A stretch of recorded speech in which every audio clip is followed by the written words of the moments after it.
Hello everyone and welcome back to Retro Game Haul. Today we've got a lot of cool shit, man. We're going to call this one the accessory episode to Retro Game Haul. We've got a lot of great things that I've acquired. Since I've been a bit of a slacker here and I haven't put one of these videos out there in a while, we're going to combine February and March into one video. So you're going to get two for the price of one today. And then the next video will just be my April pickups, which will be coming. I promise I'll get on the ball on this one in the next few weeks, and we'll check out my April pickups. But since this is a very special video, you know, working outside the box here, we're actually going to do something a little bit extra awesome today. Some of you might not know this, but I actually also like to collect rare artifacts along with video games. And one of those things that I've picked up in my many travels, especially when I go to this little place around the corner called Hyrule, is this thing called a magic mirror. And I'm going to show you guys how this works. This is going to be really cool. So if you just bear with me a second. Alright. Just got to say the magic words, alright? Magic mirror. Take me there.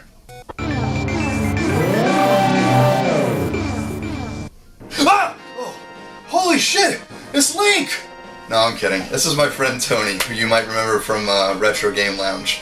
How you doing, guys? He's going to be joining me on today's episode of Retro Game Haul, helping me get through my wares, and just providing a little bit of expert elf Hyrulean commentary. So, thank you very much, Tony, first of all, for being the very first special guest you want on to Retro thank Game me Haul. for anything. Thank me for being the hero of time. I think everyone's thanking you for that. Thank you for rescuing the Triforce. Yeah, like definitely. You know what? Not a problem. It's in my repertoire. Appreciate that. I'm sure the princess does too. So, what do you say we jump into this pile of awesome that we've got here in front of us? Definitely. You got a whole lot today. Yes, we do. So stay tuned. So first up, we got kind of the big tamale here. I'm sure a lot of you guys out there are familiar with the N64 drawers, which hold a couple rows of your favorite N64 games. But some of you may not be in the know that there's actually a couple of other ones in that series made by that same manufacturer. One of them is for Genesis, that my buddy of mine, Tommy, has. I have seen very, very few of those. Those have got to be rare. So if you collect Genesis games and you see one of these in Genesis, dude, get on it. I collect Genesis, and I have yet to see one, and I've been looking for quite a while. They're really hard to find. So if you are into the Genesis collecting thing and you see one, go ahead and grab it. But there's also one like this one for PlayStation, which is really cool. This one actually holds 30 original PlayStation games. It does have a slot in the front. I don't know if you guys can see this or not. Where it holds 12 memory cards. So you got little vertical slots to hold your memory cards that holds the games behind those. That's interesting, because you would think they would put something like that for the N64 one, but they don't. You would think, yeah. Like, at least because there's memory cards for the N64, there's even expansion packs. That's true. This must have been, I guess, a later release, and well, yeah, I guess it would make sense since the PlayStation came out after that. So yeah, I guess that makes sense. But the PlayStation ones are getting harder and harder to find, especially the single drawer ones. So if you're in the market and you're a PlayStation collector like me and you find one of these and it's a reasonable price, go ahead and jump on it. Unless I get to it first. Unless he gets to it first. Okay, so next up we got a couple of big boxes, as I like to call them, for the Super Nintendo. This is one of them. This is the Big Box Super Game Boy, not to be confused with the standard, we'll call it cartridge box version, which is a lot smaller than this. This one has the Super Game Boy, but it also has the Super Game Boy manual with it, which I had anyways. I've got a loose copy of it, but it comes with one of those in here.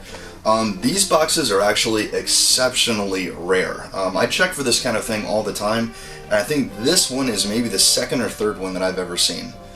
So if you're a big Nintendo nerd like me and you collect this kind of stuff and you can find one of these without breaking the bank, you're probably only going to see one of these at a particular time. So if you're collecting this stuff, I'm going to say go ahead and jump on it. Definitely. Yeah, these are really not easy to find. I had to look pretty hard to get one. So next up, we've got the big box of Mario Paint. This one is complete, actually, 100% complete. It has the manual, the mouse pad, the actual tray. I'm sorry, I won't take it out for you guys just for the sake of the runtime of this video, but the tray, the mouse pad, the little tool thing that you use for cleaning the mouse, all that good stuff.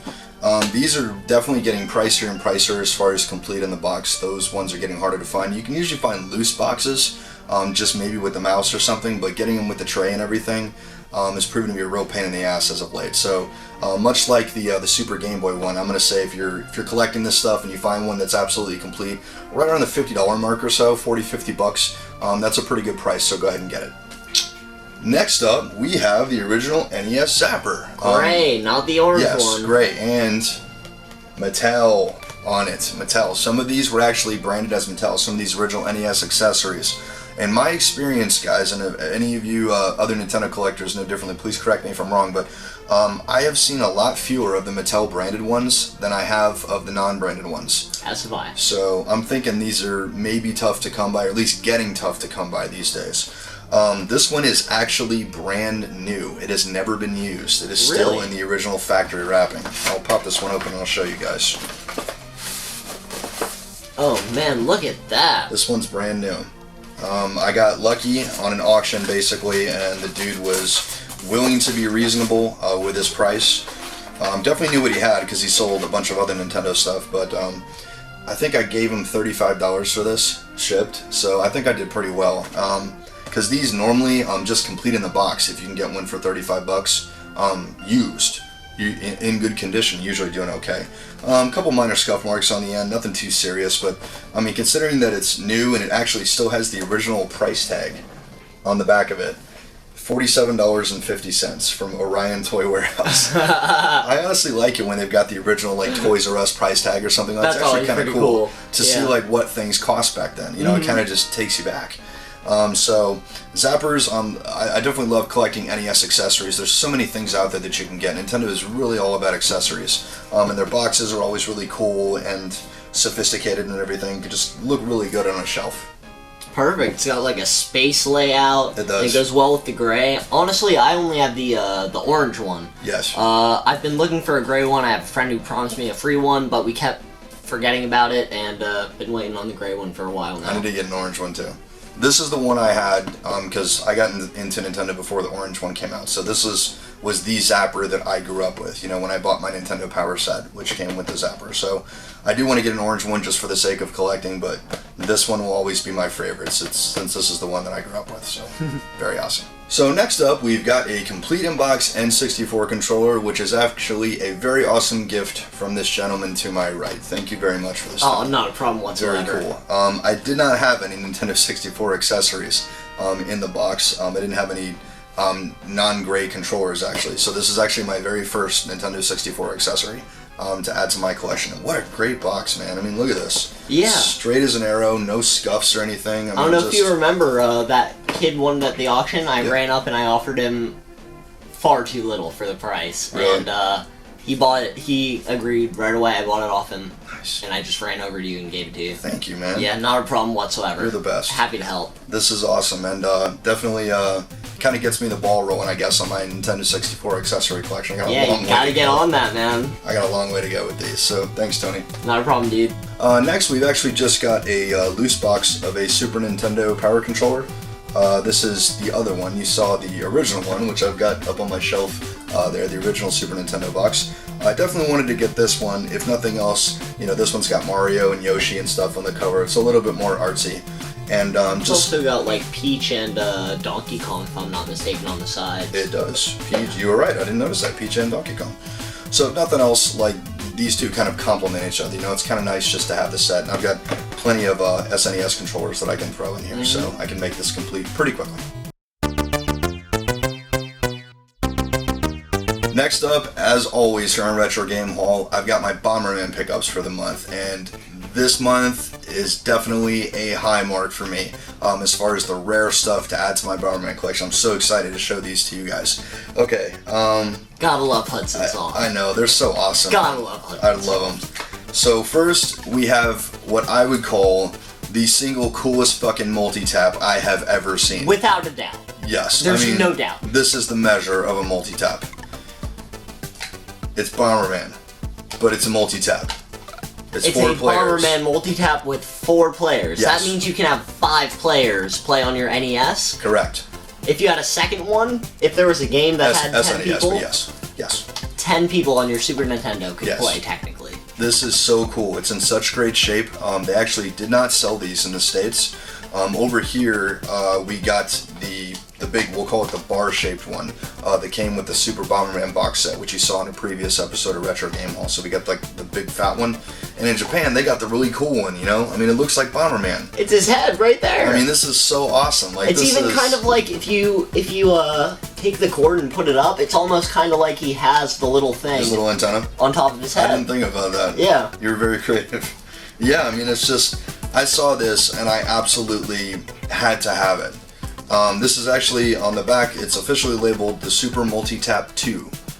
The other one is the Super Multi-Tap 1, so I guess this is the second evolution of this. I got creative with it. Absolutely. You could not get these in the States. I actually had to order mine from Japan on eBay, where they've got a handful of them, where if you shop around a little bit, between $20 and $30, you can usually get a pretty good deal on it. This one doesn't have any yellowing or anything. The white's still nice and bright, it still pops, still looks like old school Bomberman. Got the nice Hudson Soft logo right there on the top. And, you know, other than just being a cool display piece, this is actually functional. So when Tony and my other friends, you know, we want to get together and play Super Bomberman, we can all play together using this little accessory. So, very cool, very special place in my Bomberman collection. I'm very excited to have this. I'm so happy you picked that up. Well, I'm so happy you have that. I'm happy I picked it up too. So next up, we've got another super cool accessory for Bomberman. Again, this one... One of my favorites. Yes, definitely one of my favorites too. I saw this, and again, I've got to have it. Like, I'm such an, you know, sucker for this stuff. I'm like, I must have it. So this one, they again did not sell in the US, but it does work. This is for the Sega Saturn. This is the S-Bomb. One of my favorite systems. Yes, Saturn is freaking awesome. So if you look right in the middle there, guys, I think you might see a little familiar figure. It's Bomberman. There he is. And the little switches actually make up his eyes. You know what? Flip it around so they can see the outline on the back. How awesome is that? Isn't that cool? So you may be wondering why it says Joy Card underneath it. Okay, a little bit of history for you guys. A Joy Card is actually basically what they call a controller in Japan. At least that's what they did back in these days. Basically from NES all the way up to Saturn. Hudson Soft actually has a series of these that they made. They're really big into the accessory world along with making games. They've made all kinds of Hudson Soft branded controllers. You know, everything from, there's a few for the NES where it's got the little B logo on it, you know, the famous Hudson Soft B that says Joy Card on it. They made one for the N64, they made one for the Super Nintendo, and they also made one for the Sega Saturn. So getting this one complete in box, and again, it's got my favorite video game character of all time right there in the middle. I just simply had to have it.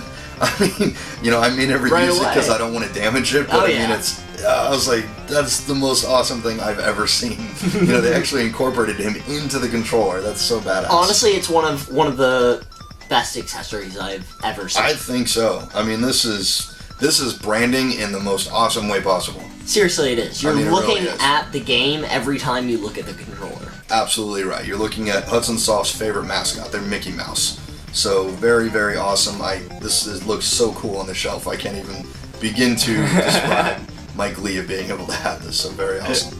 So next up, we got a Genesis accessory, and I actually don't know much about this, guys. This is the only one I've ever seen. Never seen it either. He showed it to me before we did this video. Yeah, and he was like, I'd never seen one either. So between the two of us, if we haven't seen it, it must be pretty rare. It's called the Mega Mouse.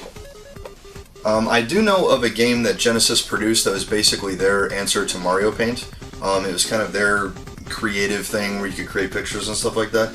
I'm assuming that that's what this would be used for. I guess so. Unfortunately, it doesn't have the mouse pad in it. It was supposed to come with it, so I was a little bummed out about that. But it is in the box. The box is in decent shape. The mouse is actually in really good shape.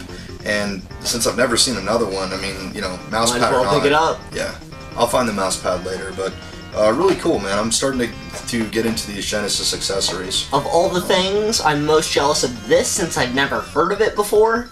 And that Joy Card, the Bomberman Joy Card that he has. Those are the two things I'm most jealous of that he's shown you guys. Sometimes it's good to be Jumbo. Oh yeah. So next we've got another Genesis accessory. We've got the Team Player, which is basically the Genesis multiplayer adapter. And it's the actual Genesis brand. Yes, it is. As opposed to, a lot of times you'll see like the one that just plugs into both ports and has four ports in it. Yeah. And you don't really know where it came from. It oftentimes doesn't even have a label. This way you can actually tell the Sega one will always have that Sega right on top of it. Absolutely. This one is actually, it's apparently compatible with Sega CD as well. On the back, no way. It's got a little diagram where it shows you can hook up the arcade stick and all this other stuff to it. See, that's cool because I have all those other components. It is cool. Yeah, so I'm glad it's compatible with that. I need to find a game so I can actually try this out.